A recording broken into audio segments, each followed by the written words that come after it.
Hi, my name is Shayna. I'm from Toronto, Canada, and I'm a third year law student at the University of Leicester. My favorite thing about university so far is definitely all the lifelong friendships that I've made. Hi, so I'm Lenny and I'm from Durham and I'm studying medicine here at the Uni of Leicester. And my favourite thing about it is probably that everyone is just so lovely, everyone's so nice and welcoming.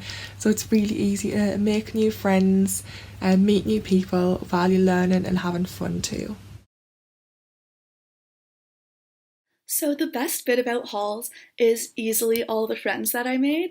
I made pretty much all of my friends on the within the first couple days of uni, and my biggest tip for that is definitely to just spend as much time as you can in the common areas because it's really easy to just like scroll through your phone in your room, do your homework in your room and all that. But when you spend time in the common areas, you run into people, find things in common, and you can make really good friends. My flatmates from first year were mostly exchange students, and I've traveled across the world twice now to have get-togethers with them, and I still have weekly Zoom calls with them, which is really nice. To this day, they're still some of my best friends, and so that was definitely for me the best bit about halls. So I would definitely say the best bit about halls is getting to meet so many new people and you're just in with loads of different people, see them all the time, get the opportunity to spend time with them, and it's all so close together, so even if you know people from other halls you can still go and see them, and there's always a lot of activities organised for you as well, which is great. I was catered as opposed to self-catered. So self-catered is when you cook for yourself, and catered is when you're on the meal plan. So you eat all of your meals in a cafeteria, and there's meal times. So for breakfast, lunch, and dinner, you can just go in and grab food. There's always several different options, and you can use your meal plan on campus or in the accommodation. So you can even get Starbucks and stuff on your meal plan, which is really exciting. Now in my second and third year, I'm self-catered. I'm living in private accommodation. So I've gotten really into meal planning lately. So I have a list of all the meals that I like to eat, and every time I like make something new, I add it to the list. And then every couple of weeks, I go through the list and decide what I want to eat. And then I make a list of the things that I want to eat that week, and then I make a grocery list above that of all the ingredients that I need to make everything like super simple and organized, so that I'm not buying like unnecessary ingredients and I'm not spending more money than I need to. So I was in non-catered halls and I really enjoyed that because I like to sort of cook my own food, um, because also I do netball, so sometimes I come in late from training and then I can just cook whatever whenever I want. I quite like the independence of making what I want, so I really enjoyed it. But I also do know friends who were in catered and who thought that was easier, and they love the food too. I tend to prepare lots of different meals because I quite like variety, but basically I just like eating healthy because it puts you in a good mood, and I play a lot of sports, so it's good to stay healthy as well. But if you just think, do I fancy pasta, rice, potatoes, what veg do I fancy, and you can just cook something up so easily. Also bring recipe books to uni, and that really helps, and everyone loves you if you cook for them as well.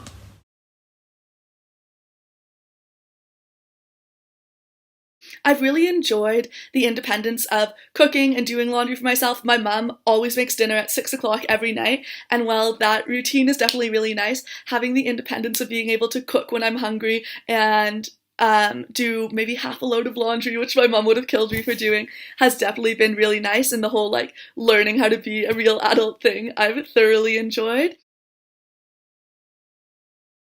My room is really nice. I really enjoy it. I have a wash basin in here, which is super convenient because it means that I can brush my teeth and all that in my room. I have lots of space to put up photos and artwork and all that. I have a dresser and a wardrobe and shelves, so lots of storage space, and a desk, a chair, and obviously a super comfortable bed. So my room is, I really like it actually, so you get to personalise it yourself. There's normally a big pin board up where you can put photos on, so I've got photos in there just to remind myself of everyone from home and all the good times that I've had. And you just bring everything you like and just decorate it how you want, so it's nice to have that freedom just to come and design your own room. So I pay for uni through a student loan. So student finance is basically with the government, and all you have to do to apply is go online, which you will get told more about, and fill in some forms. You have to give details, and you get basically what's called a student loan, which is money off the government to pay for your tuition fees for uni. So that's just what you have to pay to attend uni, to go on a course. And you also get a maintenance loan, so that's money to spend on, say, your accommodation and your food and everything you need to basically live with. So you get this money through student finance, and then basically when you're older and earning money, it slowly comes out of your salary, so apparently you'll hardly even notice it. So it should never be money that's an issue for going to uni, because the student loan is great and you just need to be able to manage your money a little bit, and it really, really helps. Moving away from home was definitely challenging. It's nerve-wracking studying far away from home. I can tell you that better than anyone. My home is thousands of kilometers away from here. But honestly, once you get into the swing of things, it's not as hard as I expected it would be. And my biggest tip for someone that's nervous about moving away from home would be to stay busy. If you're busy and having fun and enjoying what you're doing, it's a lot easier to forget about the things that you're missing at home. So since I'm from Durham and I go to uni in Leicester, it's about a 3-hour drive, so it was a quite big move. I always wanted to move away for uni, but it was a bit harder than I thought at first, so I did miss my family and everything. But since there's such a good support network of people at Leicester, it was absolutely fine, because I made friends so quickly to have fun with, and just your family is a phone call away, and that's all. So I would definitely say, if you're thinking of moving away, then do it. Go enjoy, explore a new city. It's nice to meet new people, explore a new place, and have some independence as well by moving away from home. So I'd definitely encourage it.